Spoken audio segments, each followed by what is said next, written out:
A long time ago, during 5th or 6th century, there lived a Buddhist monk whose name was Bodhidharma. He is also known as a transmitter of Buddhism from India to China, which was later known as Jain Buddhism. After Gautam Buddha, Bodhidharma is known as the most influential successor of Buddha in history of Buddhism. It is said that when Bodhidharma went to China, the emperor of China came to see him. Emperor said to him, "My mind is very uneasy, very disturbed. You are a great sage and I have been waiting for you. Please tell me what I should do to put my mind at peace." Bodhidharma said, "You don't do anything. First, you bring your mind to me." The emperor could not follow. Bodhidharma again said, "Come in the morning at 4 o'clock when nobody is there. Come alone and remember to bring your mind with yourself."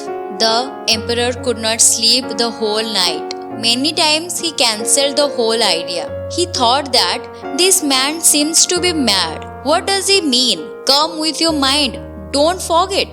But the man was so enchanting, so charismatic, that he could not cancel the appointment. He thought, whatsoever happens, I must go. This man may have something. He looks a little crazy, but still I must go and see what can happen. So he reached there at 4 o'clock in the morning. Bodhidharma was sitting with his big staff. He said, "So you have come. Where is your mind? You have brought it or not?" The emperor said, "What are you talking? When I am here, my mind is also here, and it is not something which I can forget somewhere. It is in me." Bodhidharma said, "Okay, so the first thing is decided, that the mind is within you." The emperor said, "Yes, the mind is within me." Bodhidharma said, "Okay, now close your eyes and find out where it is. And if you can find out where it is, immediately indicate to me. I will put it at peace." Emperor was still confused, but he followed what he said. He closed his eyes and started to find his mind. He tried and tried. A lot looked and looked. The more he looked within, the more he was unable to find his mind.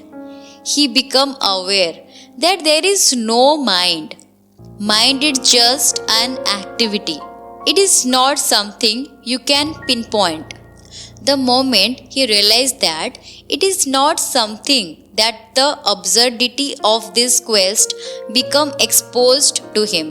He understood that if it is not something, nothing can be done about it. If it is an activity, then just don't do the activity, and that's all. If it is like walking, then just don't walk. He come to understanding that mind is just a cluster of thoughts that arise like clouds in the state of consciousness. And if you become aware to conscious, there will be nothing such as mind.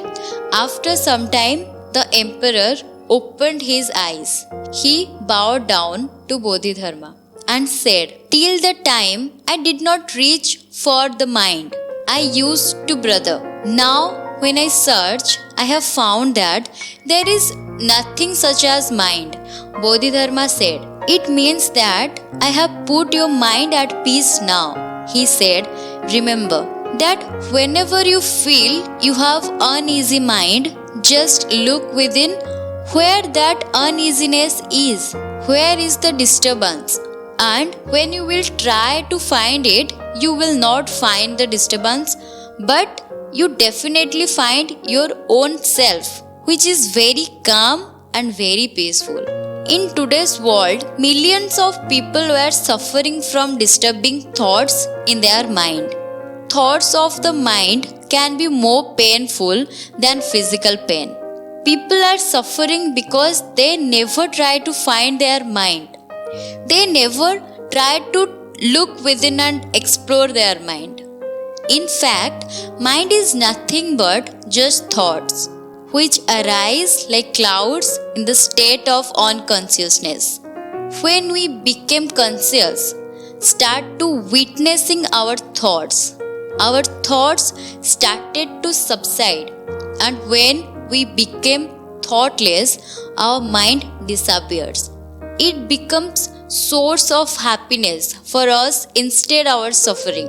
So, whenever in life you feel disturbed mind, just sit back and start witnessing your thoughts. Don't try to resist your thoughts. Just let it come and go. Don't get attached to it.